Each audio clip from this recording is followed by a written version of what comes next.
सुस्वागतम मित्रांनो. तर आज झालेल्या भागामध्ये सुरेखाची तब्येत खूप खालावली जाते आणि राणीही तिथेच असते. राणी ओरडते, आबा इंद्रा सर, आबा इंद्रा सर. आणि तितक्यातच आबा आणि इंद्रा खाली येते आणि सुरेखाला दवाखान्यात ॲडमिट करते.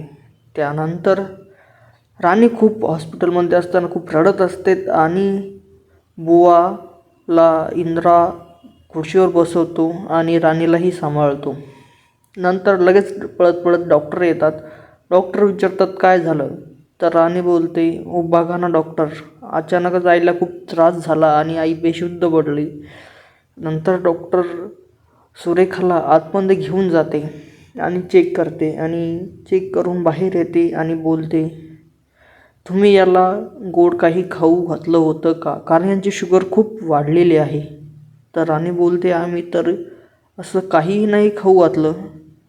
पण बुवाला माहीत असतं की मालती आणि उर्मिला या दोघींनी बळजबरीपणे सुरेखाला चहा दिलेला असतो आणि बळजबरी पेऊ घातला असतो. पण बुवा काही बोलत नाही, कारण बुवाला असे वाटते की आपल्या मुलीचा संसार उद्ध्वस्त होईल.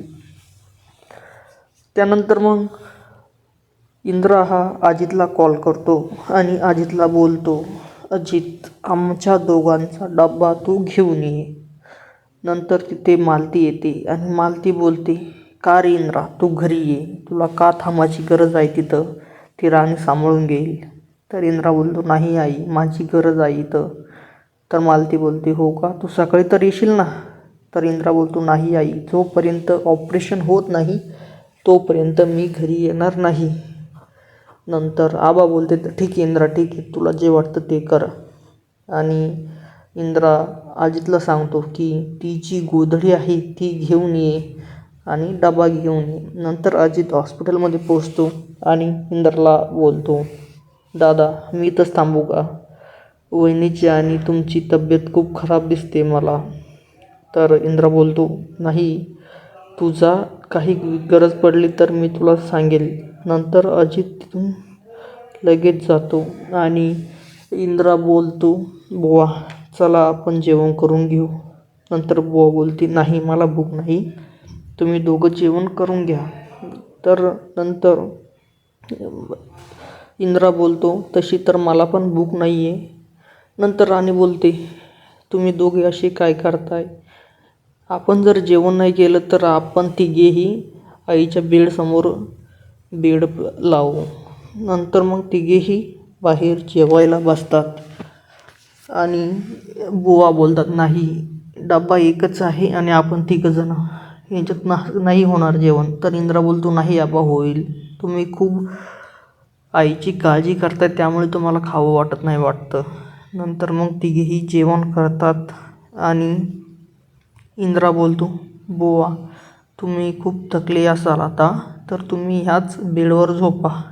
नंतर बुवा बोलतात, नाही हो इंद्रा, तुम्ही झोपा यावर, मला काही झोप येणार नाही. तर राणी बोलते, नाही बुवा, तुमची खूप तब्येत खराब आहे, नंतर तुम्हाला जर काही झालं तर तुम्ही आता झोपा. नंतर इंद्रा आणि राणी एका बेंचवर बसलेल्या असतात आणि इंद्रा ती गोधडी काढतो. राणी बोलते, ही कुठून आली इथं. नंतर इंद्रा बोलतो, मी येताना अजितला कॉलवर सांगितलं होतं. तर नंतर तो राणीला अंगावर देतो आणि राणी अर्धी गोधडी इंद्रालाही देते आणि राणीला लगेचच झोप लागते आणि ती मान इंद्राच्या खांद्यावर टेकून झोपते. तरी इंद्रा मनातल्या मनात विचार करतो, काय असेल ही, मैत्री असेल का काही दुसरंच, मला काही कळत नाही आहे. पण मला असं वाटतंय की राणी रडली नाही पाहिजे, तिला काही त्रास नाही झाला पाहिजे. आता काय आहे ही. नंतर सकाळ होते आणि लगेच आबा येतात. आबा बोलतात, काय रे इंद्रा, काय झालं. आणि ऑपरेशनची वेळ झालेली असते पण डॉक्टर आलेला नसतो आणि तितक्यातच डॉक्टर येतो आणि डॉक्टर बोलतो, आम्ही ऑपरेशन सुरू करत आहोत, तुम्ही काही काळजी करू नका. राणी खूप रडत असते. आबा राणीला धीर देतात, राणी रडू नको, सर्व काही ठीक होईल. नंतर ऑपरेशन करायला डॉक्टर ऑपरेशन थिएटरमध्ये जातात.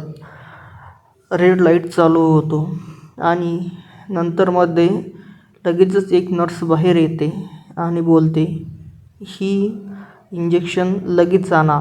ही जर इंजेक्शन वेळेवर देण्यात नाही आलं तर जीवाला धोका होऊ शकतो. नंतर मग अजित बोलतो, हो मी जातो लगेच. अजित ती चिठ्ठी घेऊन लगेच मेडिकलमध्ये जातो, पण अजितला काही इंजेक्शन भेटत नाही. नंतर लगेच तो इंद्राकडे येतो, म्हणतो, दादा मी सगळीकडे बघितलं बघ, पण हे इंजेक्शन काही भेटलं नाही. तर इंद्रा बोलतो, घे इकडे. तर इंद्रा पुण्याला कॉल करतो आणि पुण्याला चेक करतो इंजेक्शन आहे का. तर एका ठिकाणी इंजेक्शन भेटते आणि इंद्रा लगेच ऑर्डर देतो की लगेच इंजेक्शन जितकं लवकर होईल तितकं लवकर आणून द्या. नंतर ते इंजेक्शन तिथून पार्सल होऊन जाते आणि परत एकदा ती नर्स बाहेर येते आणि बोलते, किती वेळ. तर इंद्रा सांगतो, पुण्याला इंजेक्शन आहे ते तिथून निघालं आहे. नंतर मग ही गोष्ट उर्मिला विक्रांतला सांगते आणि विक्रांत बोलतो, असं होय, आता बघ मी एकामागे एक दोघांचेही कार्यक्रम लावतो.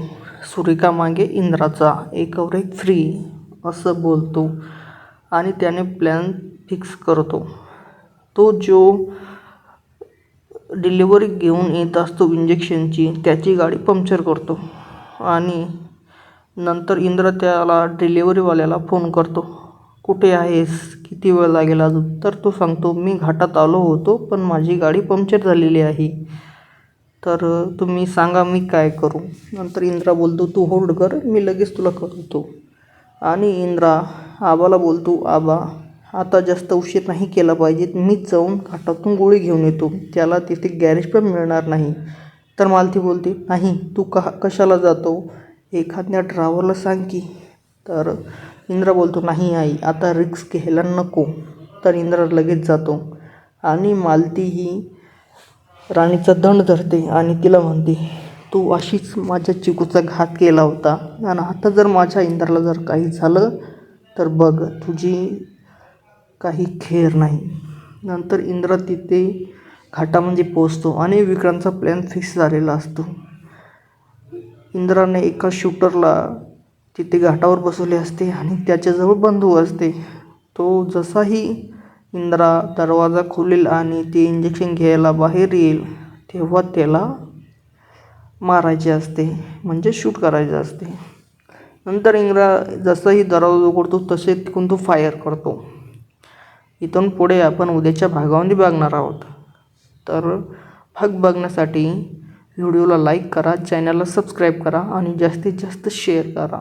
धन्यवाद मित्रांनो.